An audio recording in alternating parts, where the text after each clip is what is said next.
What other qualifications do I have? Well, as my late great pappy used to say, a gun may be no substitute for wisdom, but I reckon wise men still bleed.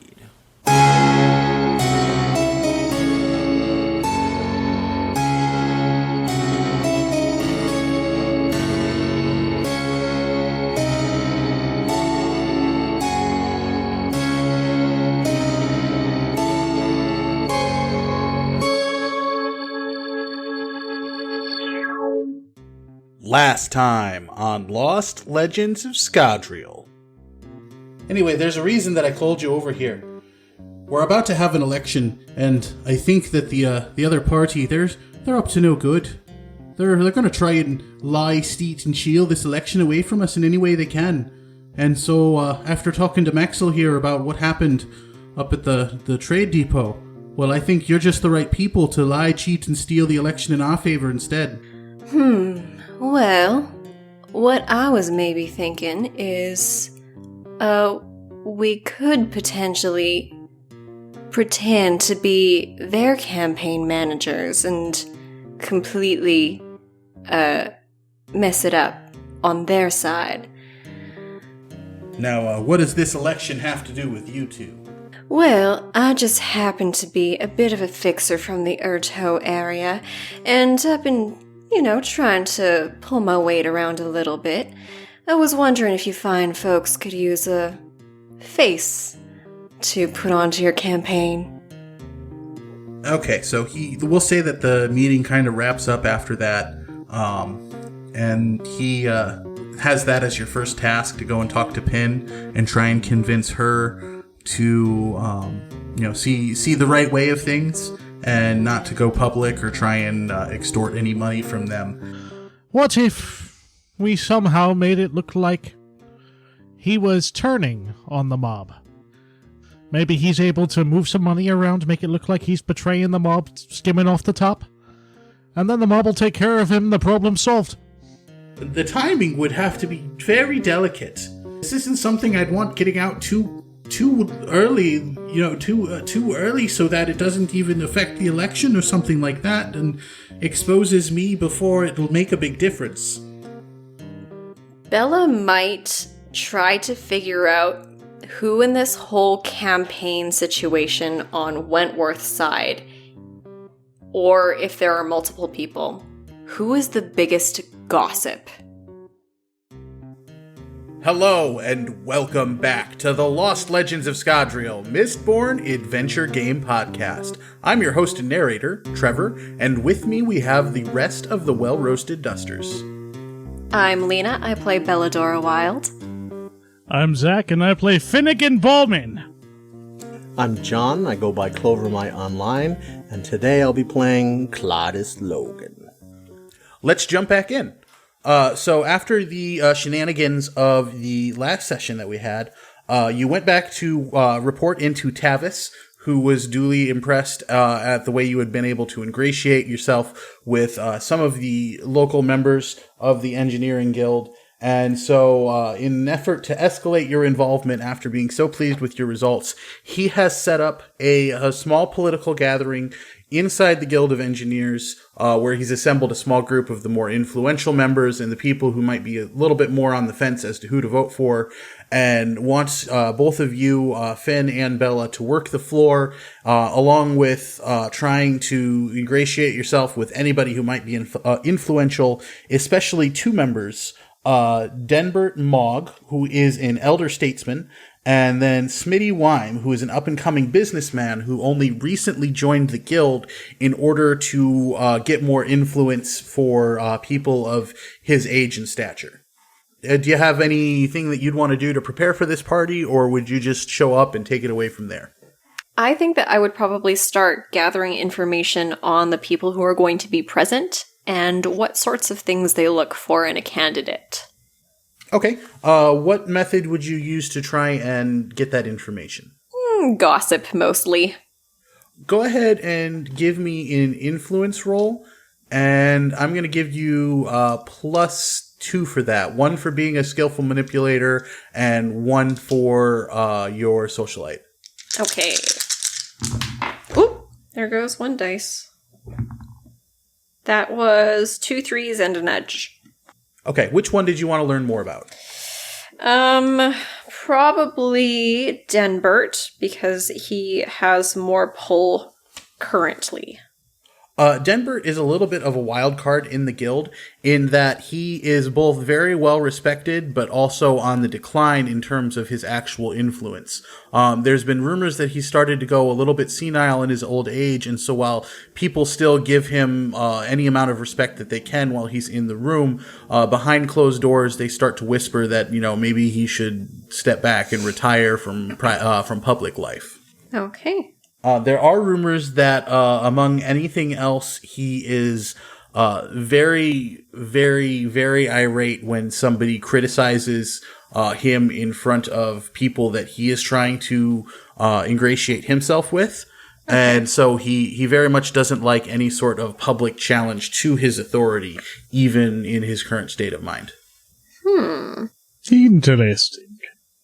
Finnigan, is there anything that you were going to do to get prepared? Well, for this instance, because it's more of a social gathering and information gathering session, Finnigan would be taking more cues from Beladora in this instance. But if there is a chance that he can, like, loosen a peg on Wentworth Cogsby's chair without being seen and embarrass him a little bit, I think he'd go for that too. Okay, so you're going to try and sabotage his chair in some way?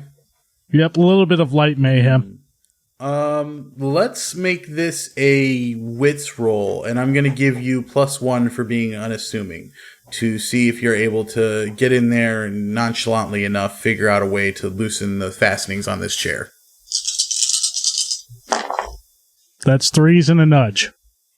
Okay, yeah, you find a way to loosen a couple bolts here and there, and while it feels sturdy enough, just giving it a couple shakes, you get the feeling that with the right kind of abrupt motion that the chair would definitely break underneath him. Okay, and I'll kind of twirl a bolt in my hand a little bit, and like, hey, maybe they should let me join the engineering guild. And then Clytus, knowing what you know going into this situation, you have come to find out where Beladora and Finnigan have been staying and the work they've been doing, and you learn about this party. Is there anything that you would have been doing to get prepared for the party before you go to your meeting with them, so to speak? I think I would probably just try to buy some special ammunition against Allomancers as a just in case. Specifically, what kind of ammunition are you trying to buy? Let's say pewter arm ammunition. Okay, go ahead and give me a wits roll. Wits? Or I'm sorry, resources. I don't know why I said wits. Alrighty. Any modifiers? Go ahead and add 1 for your network. Alrighty. I got 4s. All right, yeah. We'll say that you were able to find 6 shots. Nice. So enough for a full, like if you wanted, you could have it loaded either with the regular ammunition or a full complement of Allomancer ammunition. Cool. I'll start with it just loaded with regular. All right. The night of the party, everybody's getting ready. When you show up to the party, does anybody want to take over or describe what they're wearing to the event or anything like that? Or if they wanted to take over description of the scene entirely, I would also allow that. Beladora is wearing a very flamboyant gown. I want to say it's not necessarily the latest in fashions. It looks like if you look really, really closely, there are some parts where she's had to stitch it up and fix it. But otherwise, it's very flashy and designed to get as much attention as possible. I feel like she also probably tried to, like, fix Finn up a little bit. Went a bit queer eye on him. Okay, so To what extent would you allow that, Finnigan? well, I probably wouldn't be wearing my hat. I'd have my hair slicked back. I'm definitely not wearing any kind of tie or bow tie. It's just kind of like a couple buttons down on a button-up shirt and some slacks. I look relatively presentable. Just no fancy jackets. Are you wearing your body armor? Yes. Okay, so I imagine that would at least look a little bit tacky, especially when you have a couple buttons undone and you can see it underneath there. Yeah, guaranteed Bella would be trying to, like, button his shirt up all the way and, like, smooth the little front of his shirt and fix his hair a little bit, just doing a little tweaks. And this will be, like, actual arguing. Fine, I'll put on a jacket. You show up to the event. It is at the main Engineering Guild Hall.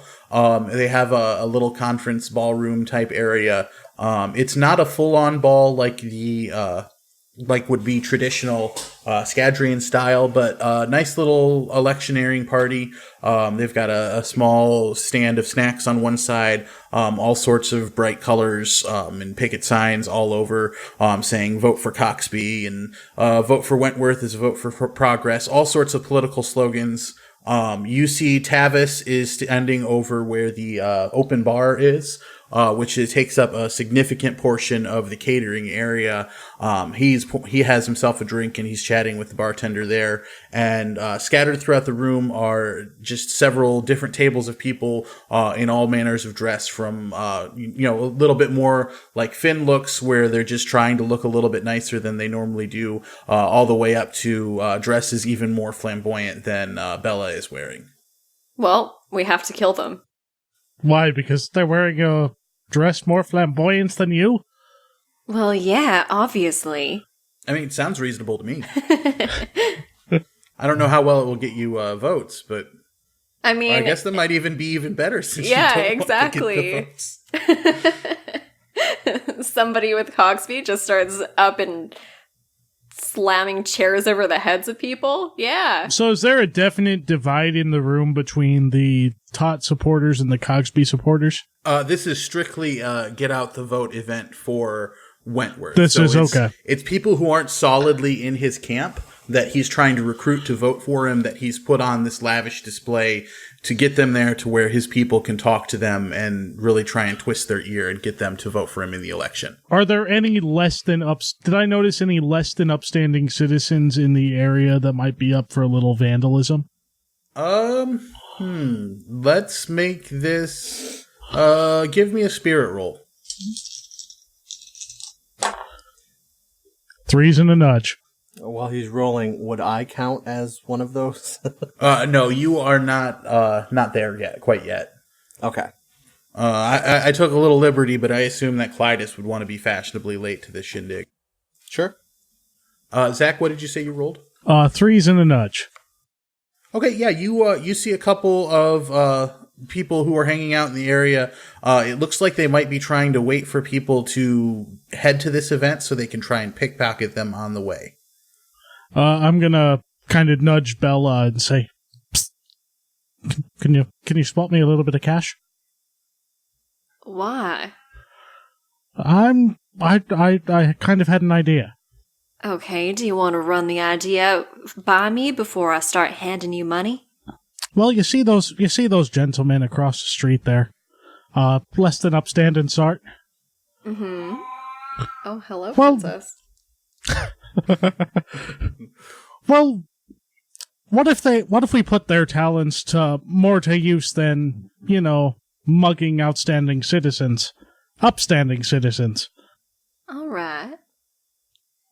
Why don't we hire those lads to go around to the area and make Cogsby's name a little less flattering? All right. I can get behind that. And I'll pass you a couple handfuls of boxings or whatever.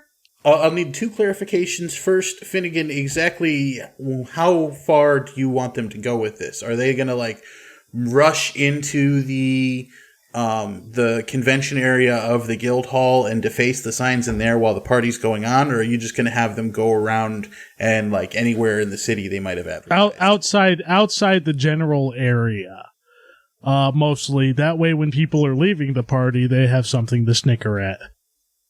Okay, but you're not trying to disrupt the event in any way. No. Okay, and then Bella, I'll let you give him up to 3 of your resources, and you can decide how many you want to give him, but they will all be consumed in the process. Okay. Not permanently, though, just for, like, this... No, Okay. just in terms of the mechanics being spent. I'll give you 2. Perfect. All right, go ahead and make a resources roll of 5.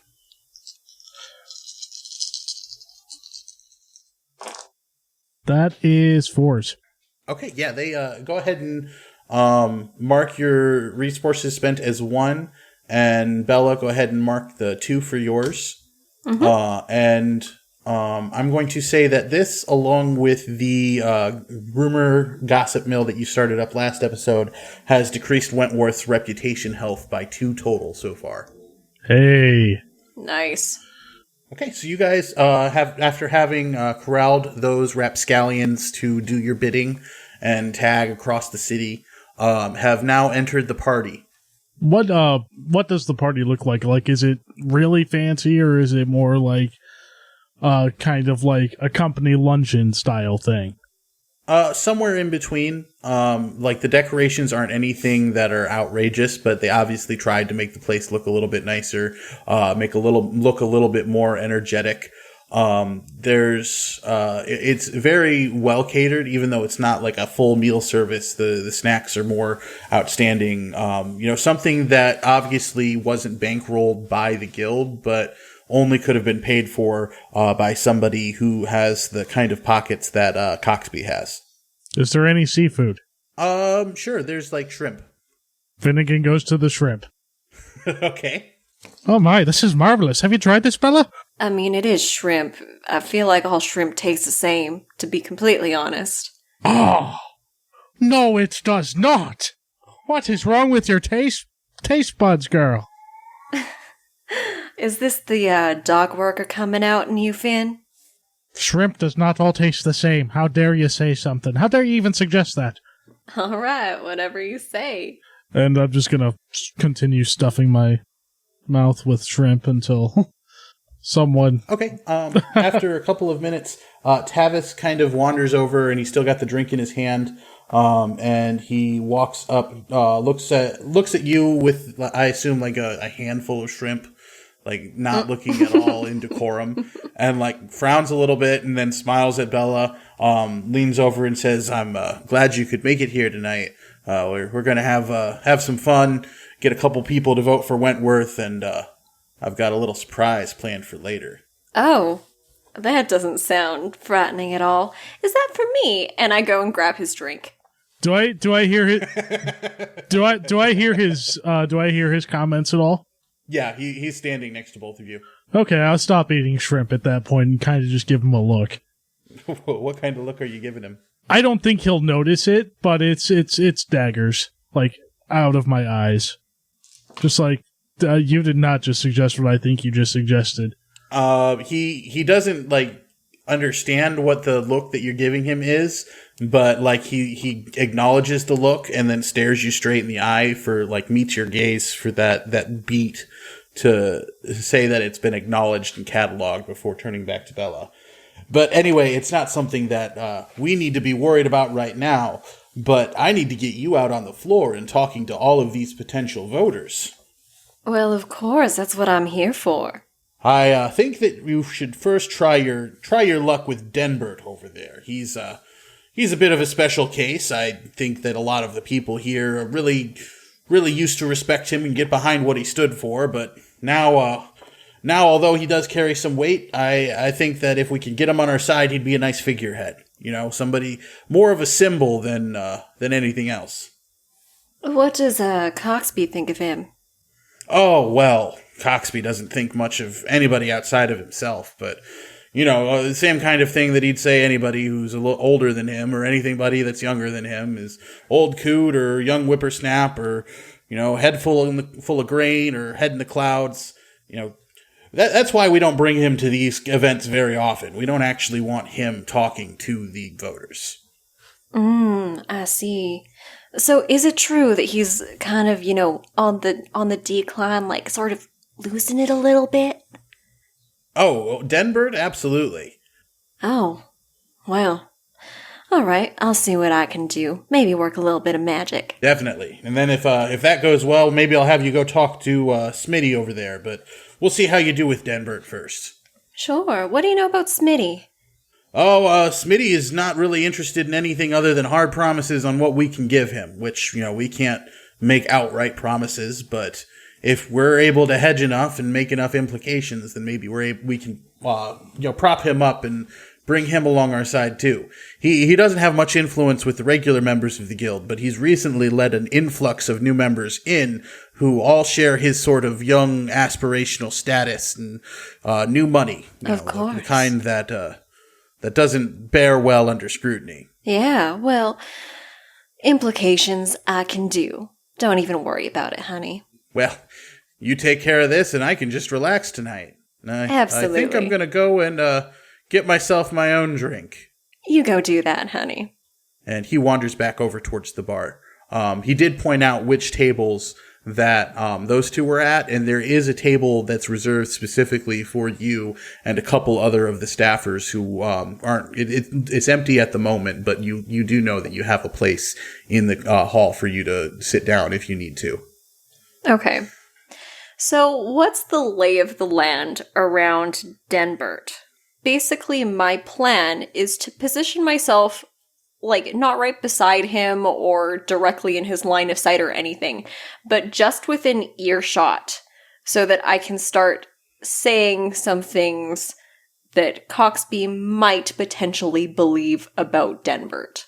Okay, so essentially, when you're looking at the room, you've sort of got an age gradient representing the two extremes on either side, where you've got Smitty on the one side with a bunch of young entrepreneurs who have just recently joined the guild, and then on the other side you've got Denbert and kind of this sea of balding heads and white hair and all of these elder members of the guild who have been with it sometimes their whole lives.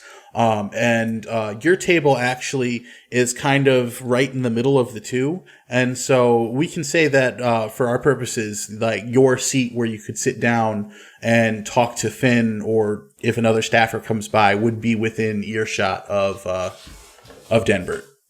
Okay. Would I recognize any of the people kind of in the vicinity of Denbert's table? And would I be able to entice them to say perhaps some not so favorable things about him? Go ahead and give me a influence roll. Okay. I'll add 2 again, socialite and skillful manipulator. Okay. Oh, who is that really gossipy lady that we found in Cogsby's camp? I'm not sure that we actually gave her a name. Okay. Yeah, maybe I could kind of pull her over as I'm heading to a snack table or something like that. Because I was just thinking that person's airheaded enough to. Okay, yeah, sure. This person that you've kind of not really gotten in the crew, but is you've worked her into your favor because you've been able to take some of the tidbits that Tavis has given you and given them off to her. So she's kind of become your attaché in a couple of these parties that you've been to. And so you pull her over and make your roll with her, and I'll go ahead and give you a free nudge for having set her up beforehand. Okay, well, I did get 2 5s. Okay, yeah. Yes. What kinds of things are you getting her to say that Wentworth would be saying? Basically all of that stuff about how he's kind of on the decline, he's getting senile, and that there was something that Tavis said that really caught my attention, that they didn't really want to invite him, but they want his vote. So if I can sort of encourage her toward that line of of speaking while directly in his earshot, that would be sweet. Yeah, with the 2 5s and the nudge, I'd say that's it goes off without a hitch. You start kind of sitting at the table with her next to you, gossiping a little bit, and then you start to raise your voice, and so she starts to talk a little bit louder. And then as you start to say things, you actually like get up because your drink conveniently goes empty at that time, and you walk directly behind his table. Just as you're saying that, Wentworth didn't want the senile old man there anyway. He just wants his votes, and for some reason, people still listen to him. That's what she's saying. Just as you were passing by Denbert's table to go to the drink table. So you see his head whip around and stare directly at you as you're walking by. Do I get cheeky about this? Yeah, I will get a little bit cheeky about this. As I'm walking by, I'll make direct eye contact with him, raise my glass, and then continue on my way. Finn, what are you doing during this time? Well, I turn around, I've got a shrimp in my hand, and Bella's gone. So I'm just gonna kind of walk around the room and get the lay of the land and kind of act like the bodyguard, quote unquote, that I am. Okay, so you're not really taking any part in the festivities or anything. You're just a fly on the wall. Yep. Okay. Give me a wits roll. You got it. That's 2 nudges. Do you want to re-roll with 2? Yep. And that's nothing.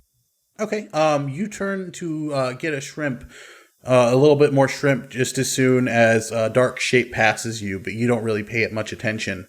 Bella, once you get back from going to get a drink, as you get closer to the table, you notice that there is now somebody sitting there who you haven't seen either at the party or working with any of the campaign staff beforehand. And John, did you want to describe Clytus for everybody? Yep. Do I have free license here? Absolutely. Okay, so you see before you a man in his early 50s who is clearly Kolos-blooded, but not the same way that you would normally expect. For a Kolos-blooded man, he is rather lean, still very strong, but he is not as bulky as the normal ones. He has a very, we'll say, present gleam in his eyes that you don't normally expect from a Kolos-blooded, but that you would more likely suspect from, say, a politician. You know, that sort of predatory, lights are on, constantly thinking look. He's basically leaning back in his chair with his feet draped up on the table and arms behind his head in the classic I'm just relaxing and not a care in the world pose. He's dressed as a typical cowboy with the sort of brown Stetson hat, brown vest, brown pants, white shirt, cowboy boots with spurs, and everything is well worn and slightly on the dirty side than you would expect for someone at a party. And other things of note, he has around his cowboy hat the survivor's spear on a chain. So that's basically just kind of wrapping, the top portion of the hat to adorn it. And his skin in particular is a rather darker shade of grayish blue than you would normally see from a Kolos-blooded, and it's very leathery, and you can tell that he has been around for a while, so to speak. Well, hello there. I'm guessing you must be Beladora. Can I help you with something?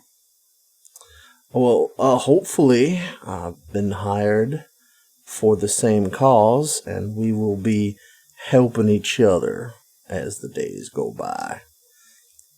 And he slowly straightens up and offers his hand for a handshake, but without actually standing up.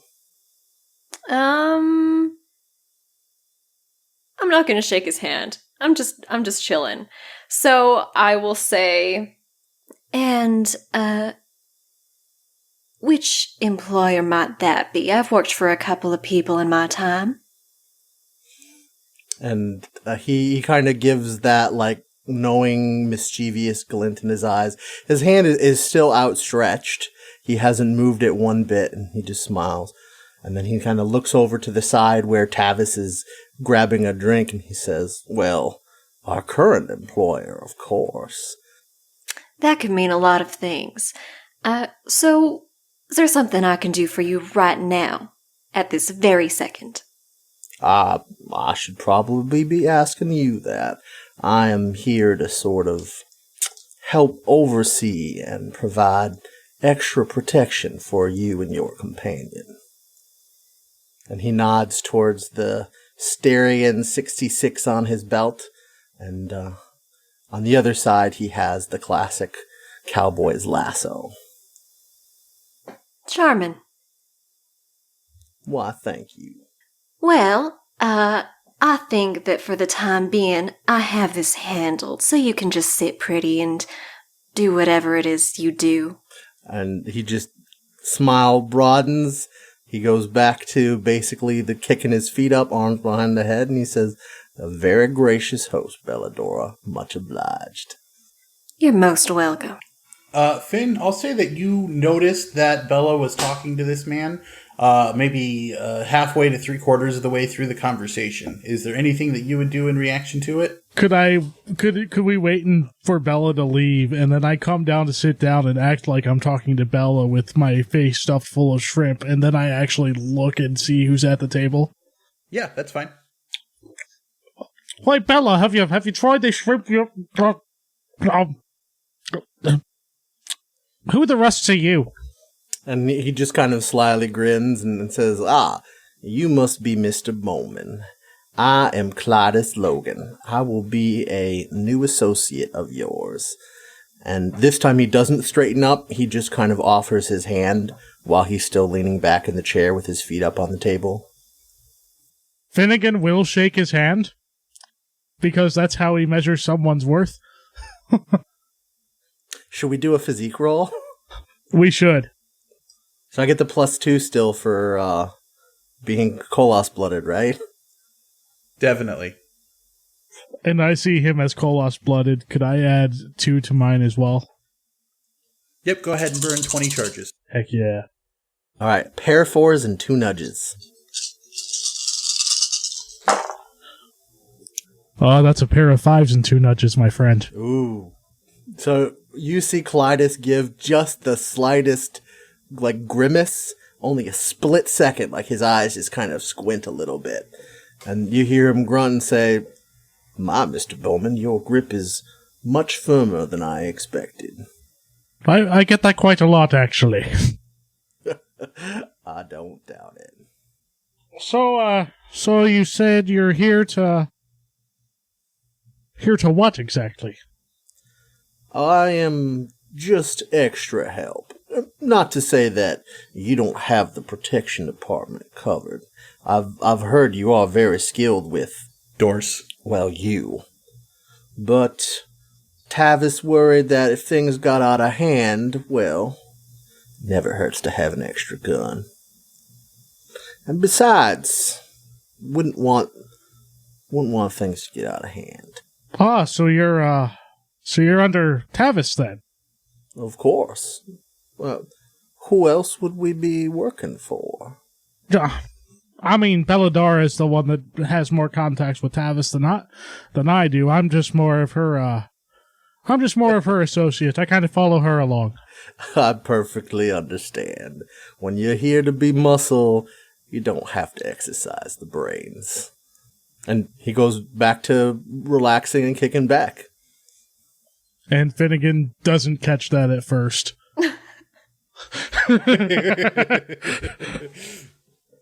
He thinks about it for a moment, and then he just kind of lets it slide because he's like, "Oh, he got me." Bella, what are you doing after you get up to leave the table? I'm getting some appetizers, and then I'm going to head over to Smitty. I might kind of tap Finn on the shoulder as I pass him by and see if he wants to come along. And Gladys is just watching the whole time, somewhat hawk-like. Yeah, she completely ignores him. Finn, do you respond to the tap on the shoulder? He's still a little bit out of sorts with the sudden newcomer, so he's not quite as he's not quite as aware of what's going on around him as he normally is. All right, come along. Yeah, absolutely, yeah. And I'll kind of give like a little salute because I don't know how to handle this guy at all, and then follow Beladora. And he gives you a firm, manly nod in response. Do you head straight for Smitty, or do you kind of taking a roundabout way to give some time to talk to Finn? Yeah, I'm taking a roundabout way. Seeing what I can pick up along my journey. What's with the rusting rust roller out there at the table? Well, I don't know. I was just inclined to ignore him. Well, he's coal-lost-blooded, I can tell that much. Wow, Finn, you really are the brains of this operation. That is the second time someone has said something like that to me today, and it is not okay. I was being completely genuine. But no, I wouldn't want to get in... I might want to get into a fist fight with him, I'm not sure. Might be fun. What do you think of him? Well, I got enough out of him that he is working for Tavis. Yeah, I seem to get that as well. So it sounds like I don't know if Tavis is just like hiring us a babysitter or something, or if he's onto us in any way, shape, or form. But we need to be careful. I think it's at this point that Tavis approaches you, and he's got a very concerned look on his face. And he leans over and he's just like, "Do you guys know anything about that guy? He's kind of making a scene, and we don't need somebody looking that dirty hanging out in our election party here." Which guy? The guy in the hat that you guys were talking to at the staff table. I don't know if he's a friend of yours or what, but this is not the kind of mood we need to be promoting here. I mean, look at him. He's got his boots on the table. Real quick, while he's coming over and talking, I want to try and stealth up in the middle of while they're first chatting. Okay, give me a physique roll. I am going to make that -1 because you're Koloss blooded and 6'3", so it's a lot easier to notice you. I almost want to say is it because he's a Koloss blood? All right, I got pair of 3s and a nudge. So I just want to basically be behind, suddenly behind Tavis. When he's turning around the second time, look at him, his boots are on the table. Okay, so you approach, he kind of gestures at you and says boots on the table, and then turns back towards them, and that's when you get up and kind of slunk on over, and Finn says, well, is it because he's a Koloss blood? And Tavis, you get there and you're standing right behind him when Tavis kind of straightens up a little bit and he just leans forward and whispers, but still audibly to you, "Of course it's because he's a Koloss blood, but we can't say that out loud." Well, darling, I think you just did. You might want to turn around also. And his back stiffens once again, and he does that slow turn where he knows what's behind him, but he doesn't want to confirm. And as he turns to make eye contact with Clytus has that predatory grin, teeth fully displayed, but it's not a friendly smile. And he says, "Mr. Tavis, I apologize. I thought your employer had already informed you that you are my new employer. I am here because, well, my presence is needed." Well, this is not anything that I've been told about, but if you have to be here, can you be here somewhere a little less obtrusive? Oh, of course. My apologies, Mr. Tavis. Actually, wait a minute. I have got the perfect job for you. You're working for me now. That's what I'm getting. That's what I'm picking up here. Oh, absolutely, sir. All right. Well, I got a little surprise planned. And the one thing that I hadn't considered is how that little surprise gets wrapped up. And I think that's when you and your friend here come into the picture and show the good people in this room that we're able to deal with troublemakers when the time comes. How does that sound? Why, Mr. Tavis, that sounds exactly the kind of thing that I was employed to handle. Perfect. Then when the time comes, you know what to do. Shoot. I would say that there's no reason to get that violent. Maybe tone it down just a little bit. I mean, I don't want this kid going around telling people the truth. So maybe if you could keep roughing him up to a minimum and just nice display of force as you pull him and drag him out and throw him into the street. Can I be flashy? And he grabs his lasso and just kind of shakes it to demonstrate what he means. Just make sure there's no permanent injuries. Of course. And he gives kind of a sly smile to Bella as he slinks away one more time. Can I grab his drink before he leaves? Give me a physique roll. Oh, God. That was 2 4s. Yeah, he goes, he gives you the sly smile, then turns to go, and as he goes, you just pluck it right out of his hand again. And Clytus just chuckles. I like your style, miss. Well, I wish I could say the same for you. Well said. So, do we know anything about what this surprise is? He said something about a kid. Absolutely no idea, but I'm assuming by the vague clues he gave, it should hopefully be obvious. Vague clues and obvious don't really work well together, do they? I suppose you got me there. I just trust in our collective smarts. Collectively, those collective smarts are Beladora. I don't know what you're talking about, Finn. You're the face and you're the brains. I don't even know why I'm here. I'm just the drink carrier. I'm just the drink carrier. I'm just gonna give her an incredulous look and just be just kind of shake my head, and I'm like, really? I give my most really my most winningest smile. It's at that moment when the doors at the end of the room burst open and 2 young kids come running in with what looks to be buckets of paint. And they run up to both Smitty and, what was his name? Denberg.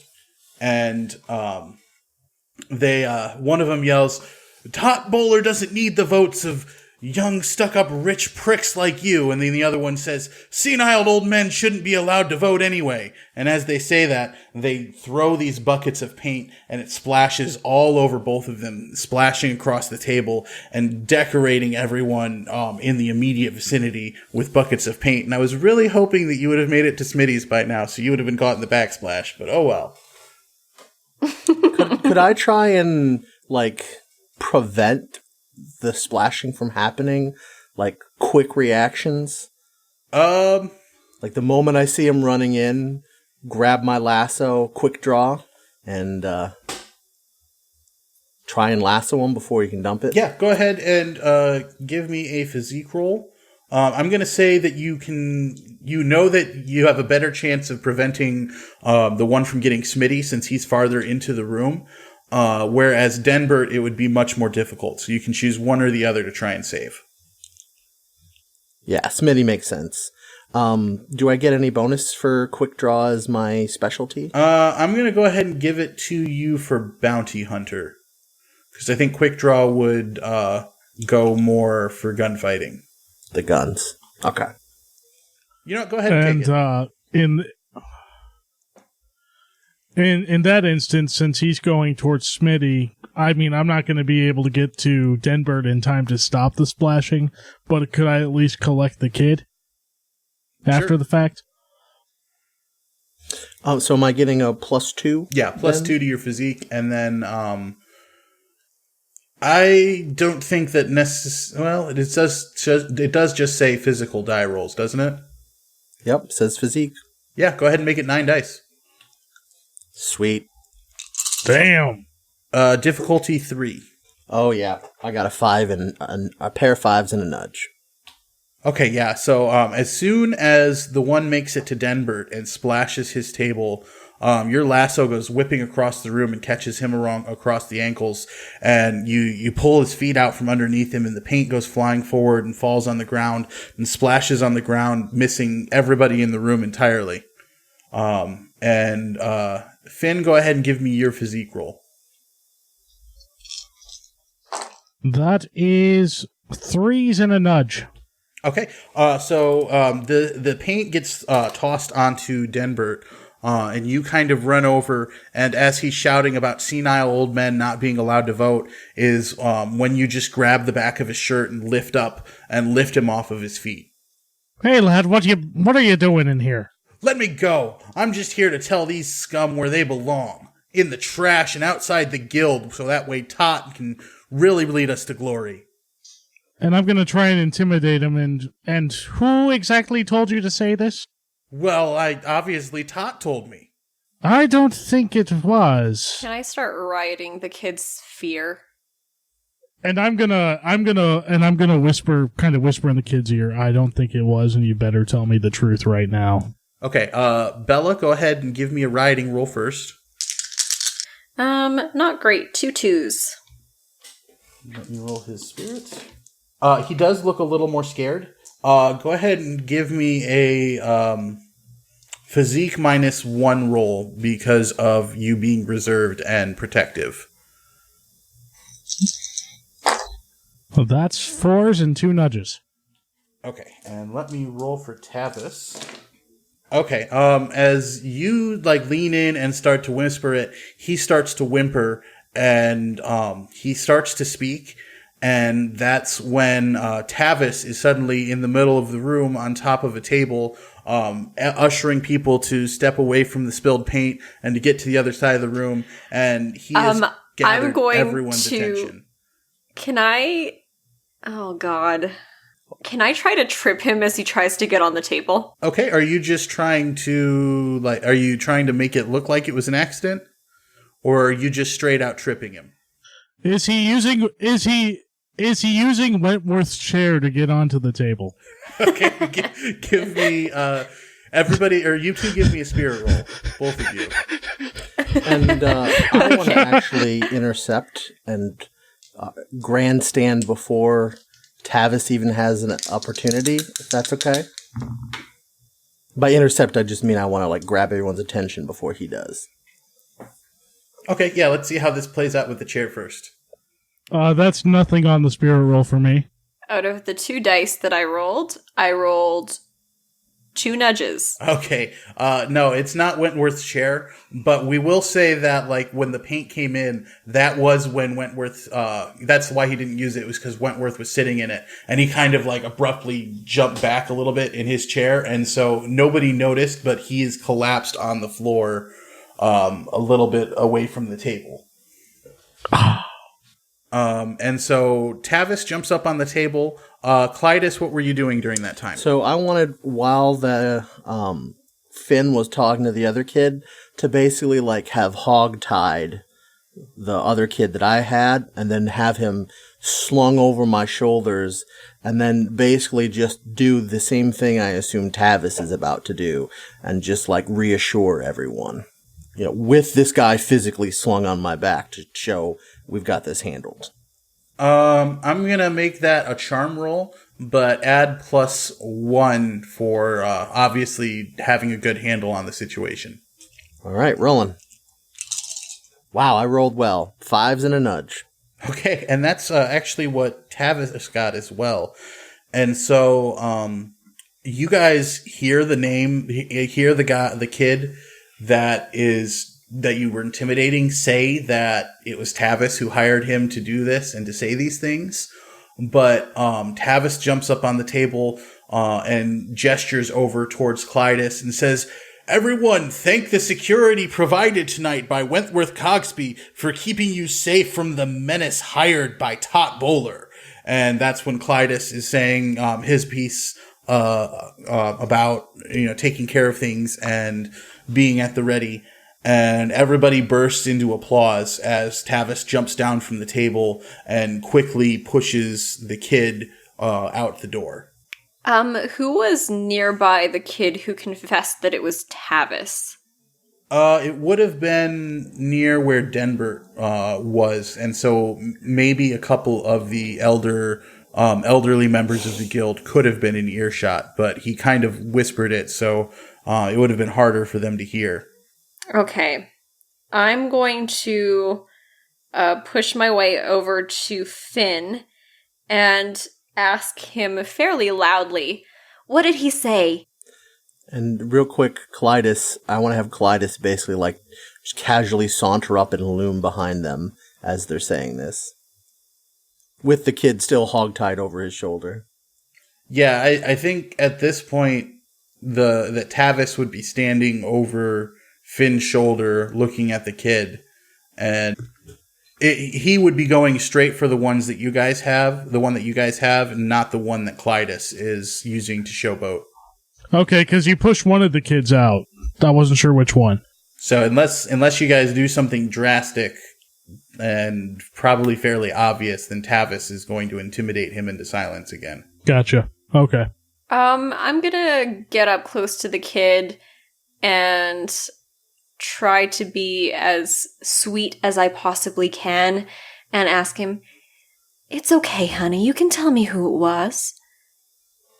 Give me a charm roll, and Clytus, give me a physique roll +1. 2 4s and a nudge. And actually, Bella, you can add one more die for your beguiling smile. 4s and a nudge. Okay. Still 4s and a nudge for me as well. Okay, at a tie, I think that he is just going to stay silent.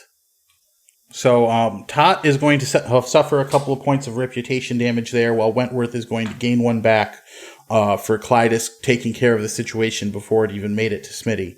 And I think that is where we are going to call this episode this week. Thank you all for listening very much. Hope you join us next week in 2 weeks' time as we continue to play the Game of Guildmasters, and we'll catch you next time. Bye. Bye. Bye-bye. Mistborn and all related properties are owned by Brandon Sanderson and Dragonsteel Entertainment.